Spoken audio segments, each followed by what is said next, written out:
Aunque podríamos tener cualquier sorpresa todavía en la medida en que se hagan más investigaciones de las millares que se han hecho sobre el tema. Hoy, en el año de 1942, fue la primera vez que se utilizaron lo que llamaban las duchas, que no era otra cosa que el asesinato masivo de judíos en los campos de concentración.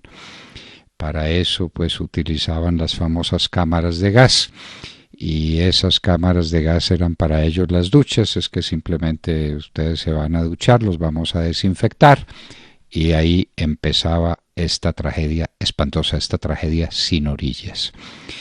Pero cuando uno tiene presente los campos de concentración, piensa es en esto, en cómo mataban vilmente judíos, gitanos, homosexuales, en fin, la lista de personas que, según el régimen de Hitler y de Himmler y de todos estos salvajes, detenían la pureza o contaminaban la pureza de la raza aria, ese embeleco con el que aparecieron para justificar las atrocidades del régimen nazi. Pues se piensa que eso es lo peor, pero debo decirles que no sé qué era peor. Si eso o lo que estaba pasando con la gente que lograba sobrevivir en los campos de concentración. Tengo en mis manos un libro en francés maravilloso que se llama Liberación de Camp, que es un libro extraordinario sobre lo que pasaba. Pues todos coinciden en que tanto los soldados rusos curtidos en 1000 batallas en el frente este y como los soldados americanos que penetraban después de las batallas enormes en el corazón de Europa por llegar hasta allá, cuando veían lo que tenían que ver en los campos de concentración, se derrumbaban psicológicamente.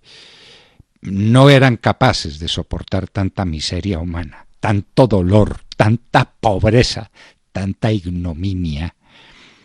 Los hombres, las mujeres, los niños convertidos en verdaderos cadáveres, viviendo en unos sitios donde uno no se explica cómo podían poner a vivir si es que eso era vivir, a seres humanos. ¿Qué fue lo que pasó? ¿Cómo se pudo enloquecer uno de los pueblos más finos, más intelectuales, más avanzados del mundo, que fue el pueblo alemán? Porque de esto sabía bastante más gente de la que uno creyera que supiera. Los campos de concentración. Buchenwald y Austerlitz,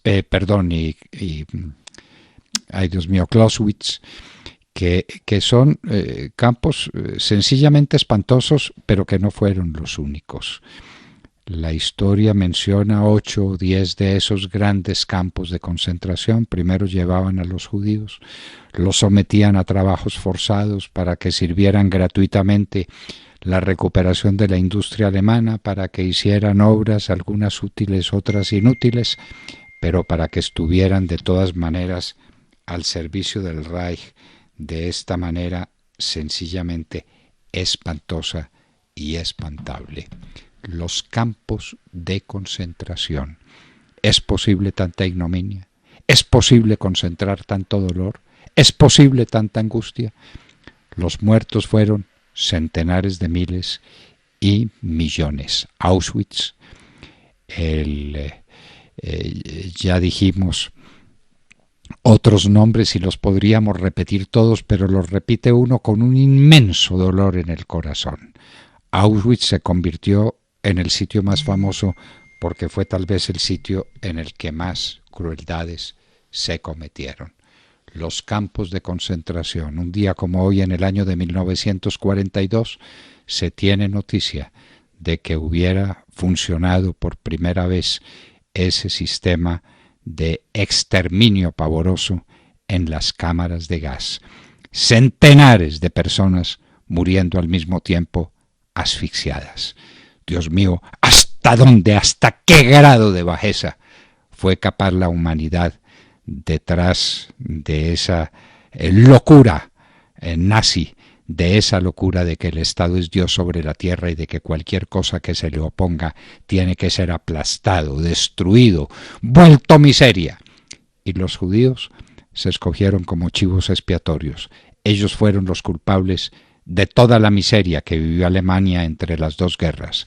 Y fueron los culpables porque eran prósperos, porque eran intelectuales, comerciantes, políticos, escritores, gente significativa. Eran los culpables de todo.